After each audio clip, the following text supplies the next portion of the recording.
Mas antes a gente vai conversar sobre um assunto bem interessante, inclusive o caso da Marília Mendonça trouxe esse assunto à tona aqui no estúdio e muitas dúvidas surgiram, porque não são raros os casos em que os avós precisam cuidar das crianças na ausência dos pais, ou por trabalho, ou de repente até mesmo por morte. Vamos dar uma olhada no VT e a gente fala sobre esse assunto aqui no estúdio. Longe do seu amor, Senhor, não posso viver. A morte de Marília Mendonça após um trágico acidente de avião trouxe à tona um assunto importante, mas não muito discutido: a guarda compartilhada entre pais e avós. Ainda que os pais sejam priorizados como responsáveis pelos filhos, eles podem dividir a guarda com os avós, desde que isso seja benéfico para a criança. Abraça-me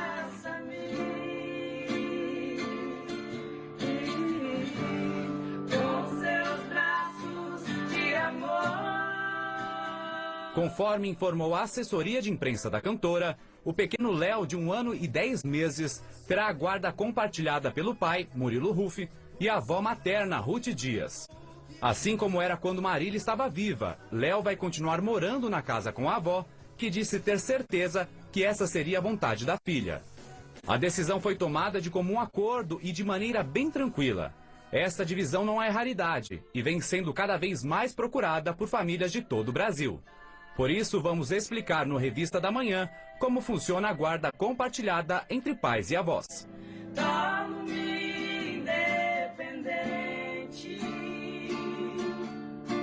e deixo de simplesmente crer.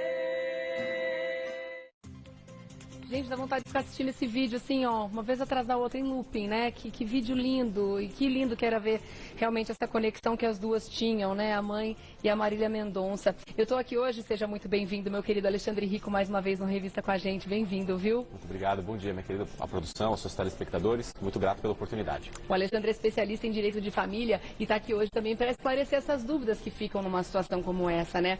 Nesse caso, a gente estava até comentando isso durante o VT, foi muito positivo, né? No caso, o resultado para a criança foi muito melhor porque foi num comum acordo, existiu um consenso, não teve briga, né? O pai da criança tem uma amizade, um bom relacionamento com a mãe da Marília, então eles chegaram num acordo aí de uma guarda compartilhada entre os dois, né? Sempre que chega através de um acordo, de uma conversa, é muito melhor, né, doutor? Sim, na área de família, toda situação que envolve o consenso, a composição amigável, né? Reconhecendo a qualidade das pessoas, a qualidade relacional, isso é muito positivo, é muito melhor do que a questão conflituosa, né? Salvaguarda mais a integridade física e emocional da criança e a própria unidade familiar. Então, eles estão de parabéns por essa construção amigável. Isso realmente é muito positivo, né? Porque sempre o bem-estar da criança é colocado em primeiro lugar, independente da situação, né? Exatamente, a criança é o mais frágil, né? Precisa de cuidados, tem direitos, os pais, genitores, os avós têm deveres e obrigações. Então, construir um cenário amoroso de cuidado e de salvaguarda desses interesses de forma amigável, isso é sempre mais positivo, com absoluta certeza, né? Agora, em que casos que os avós podem requerer a guarda ou compartilhada ou até mesmo total de uma criança? Diante de quais situações? Bom, são diversas as situações, Regiane. Nós temos um cenário, por exemplo, o falecimento dos genitores, o falecimento dos pais, ou de um ou de ambos, né? Então, os avós, eles se legitimam a esse cuidado. Existem cenários onde, infelizmente, os pais que detêm a guarda natural, eles acabam não cumprindo com seus deveres, são negligentes, muitas vezes relapsos, não cuidam dos direitos, dos interesses das crianças. Então, os avós, cientes de uma situação dessa natureza, acabam chamando para si essa responsabilidade e pedem uma guarda judicial.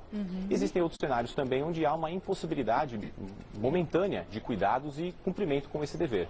Então, cada caso tem a sua característica, tem a sua especificidade. Tá. O importante é salvaguardar os interesses da criança, né? Nessa questão em que está faltando alguma coisa básica para a criança, ou os pais não estão conseguindo prover ou atenção, ou alimentação, enfim, os cuidados necessários, como é que os avós conseguem fazer para que isso seja aprovado? Como é que faz essa coleção de provas nesse caso? Bom, todo pedido dessa natureza ele se dá no âmbito judicial. Os avós eles precisam angariar provas daquilo que está acontecendo. As provas podem ser documentais, as provas podem ser provas no âmbito testemunhal, né? Testemunho de pessoas, pessoas que presenciaram situações complicadas para as crianças, para menores. E através de um processo judicial, eles requerem, então, a guarda da criança. Existe interveniência do Ministério Público, existe uma instrução processual para salvaguardar esses interesses. O processo ele tramita de uma forma bastante segura. O próprio juiz de direito também que preside os atos, ele vai salvaguardar esses interesses através de uma boa instrução processual. Muitas vezes podem ocorrer perícias, perícia de natureza psicológica, diligências no local de moradia, no local onde a criança se encontra. Então existe todo um cenário seguro no âmbito processual para que essas questões sejam identificadas e aí o pedido de guarda seja ou não deferido. Né? Tá. Então não são só os avós que precisam fazer essa coleção de provas, né? Vai existir uma investigação em cima disso para que veja como é que está sendo o dia a dia com essa criança para garantir o bem-estar dela. Sim, exatamente. O Ministério Público ele age como um fiscal de lei, então ele cuida dos interesses do menor. Na instrução processual pode existir uma situação de perícia. Então, um perito da área psicológica para avaliar o que está acontecendo com a criança e com os entes envolvidos. Pode existir ali uma diligência da assistente social para identificar o que acontece naquele lar, identificar o que está acontecendo e também o novo lar de moradia, se ele atende às necessidades e às características ali essenciais da criança. Então, o processo ele cria um ambiente seguro para que o melhor seja, de fato, deferido em relação às crianças, né? Que sejam salvaguardadas em todos os sentidos. Tá. Agora, quando é uma questão consensual, né? Quando, por exemplo, o caso da Marília Mendonça, por exemplo, né, do pai da criança, o Murilo, com a mãe da Marília.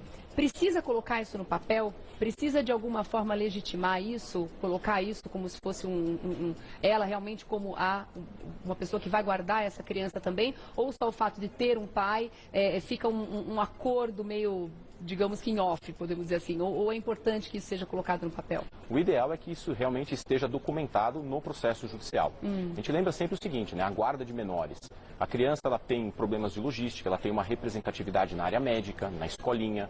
Existe toda uma questão que envolve muitas vezes viagem, a saída da criança para um outro município, estado, até fora do país. Então as pessoas que têm a guarda, elas são pessoas que estão ali legitimadas a salvaguardar esses interesses.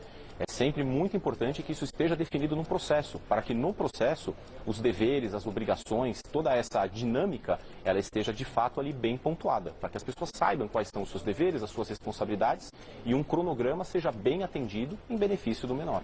Tá certo. Vou fazer o seguinte, vou dar um recadinho e já volto que a gente continua com o papo aqui, tá bom? Vamos voltar a conversar sobre esse assunto bem importante aqui. E eu queria entender, existem tipos diferentes de guarda? A gente está falando da guarda compartilhada, mas existe também a guarda exclusiva, né? Quais outros tipos de guarda que a gente pode encontrar hoje no direito? Bom, na nossa legislação nós temos basicamente 3 tipos de guarda, né? A chamada guarda unilateral, onde quem exerce a guarda é um dos pais ou uma das pessoas envolvidas, né? Tá. A outra parte ela fica muito relacionada a um regime de visitação, a um regime ali contínuo de visitas da criança, muitas vezes com finais de semanas alternados, datas específicas da semana para ter algum contato com a criança, né? A guarda compartilhada, que é aquela onde as pessoas elas partilham dos seus deveres e das obrigações, sempre focando a melhor atenção para as necessidades da criança, e a chamada guarda alternada. É uma guarda onde se divide de uma forma muito pontual a logística de moradia e do trato destes cuidados para com o menor. Ele fica durante um período com um outro período com outro, e existe uma alternância ali bem significativa até na própria moradia da criança, né? Tá. Então são esses modelos, né? Os avós teriam alguma obrigação com relação à pensão da criança? Olha, a obrigação dos avós em relação à pensão, ela pode existir sim, porque a criança ela tem necessidade. E é dever dos pais o salvaguardo dessas necessidades, mas muitas vezes os pais ou aquele que tem a obrigação de pagamento de pensão não consegue cumprir com essa pensão, mas a necessidade ela precisa ser satisfeita. Então existe a possibilidade sim de ser ajuizada uma demanda para que os avós eles cumpram com esse dever de alimentos, Tá. levando em consideração a necessidade e a capacidade contributiva desses avós, né? Tá, bom.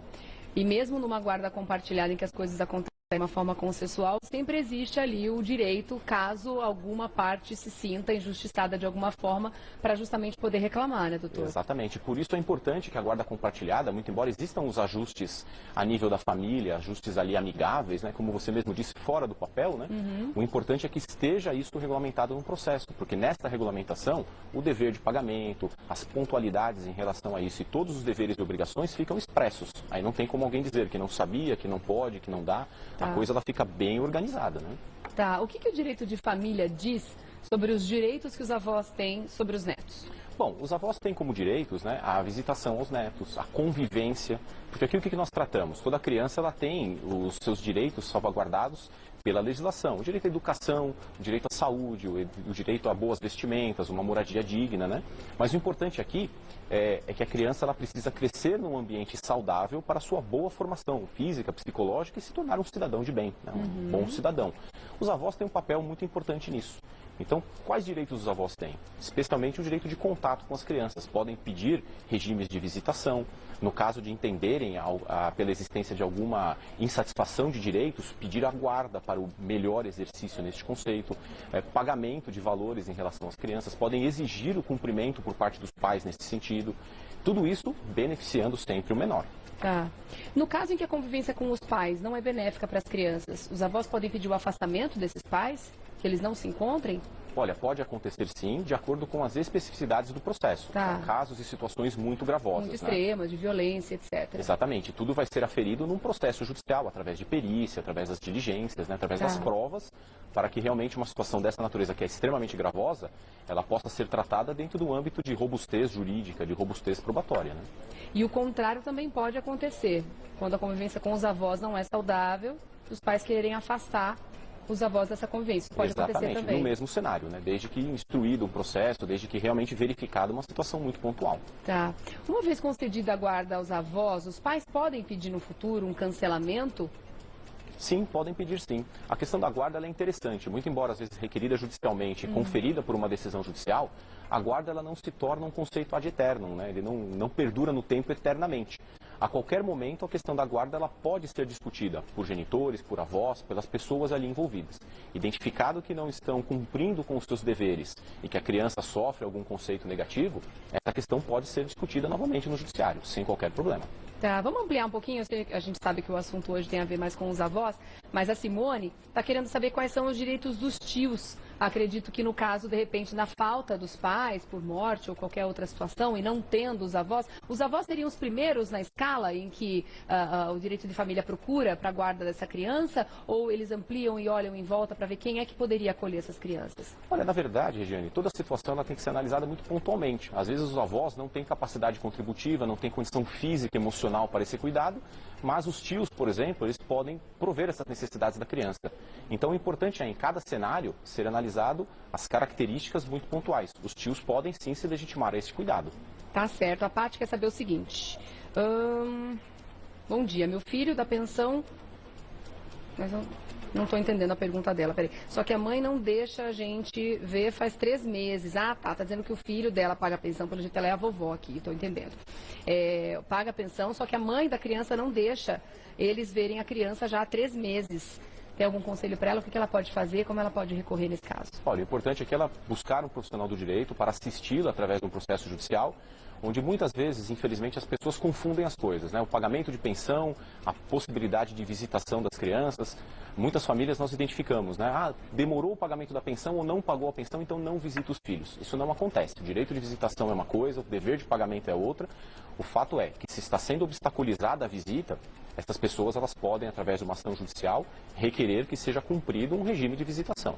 Através, inclusive, de uma liminar, dependendo das características do processo. Né? E esse regime estando estabelecido, a mãe tem a obrigação, tem o dever, nesse caso... Exatamente, tem que ser cumprido. São deveres e obrigações, né? Tá certo. Bom, para finalizar, a Bianca colocou a pergunta aqui, mas eu acredito que a gente já respondeu logo no começo. Se tem que deixar um documento por escrito para deixar a guarda compartilhada. Você disse que é sempre melhor deixar isso oficializado e documentado, né, doutor? Exatamente, né? Quando acontece um cenário de qualquer natureza que seja, a guarda ela precisa ser estabelecida judicialmente. Agora, no caso, por exemplo, como da Marília, né? Houve um falecimento.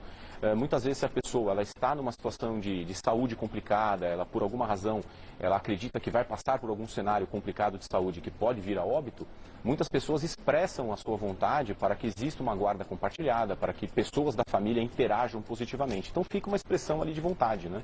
Tá. Que deve ser tratada sempre num âmbito muito conciliatório que deve ser respeitada, e amigável, nenhuma, né? Exatamente. Tá certo. Muito obrigada mais uma vez pela sua presença aqui, doutor Alexandre. Muito obrigado, viu? Muito sempre bom, à disposição de vocês. Sempre muito bons. Alexandre Rico, que é advogado especialista em direito de família, você faz contato através do Instagram, @Alexandre Rico Advogado. O Rico você escreve com 2 Cs, tá bom? Alexandre Rico Advogado. Obrigada, meu querido. Muito Até a obrigado. próxima. Deixa eu levar isso aqui. Até porque eu vou continuar interagindo com você de casa, né?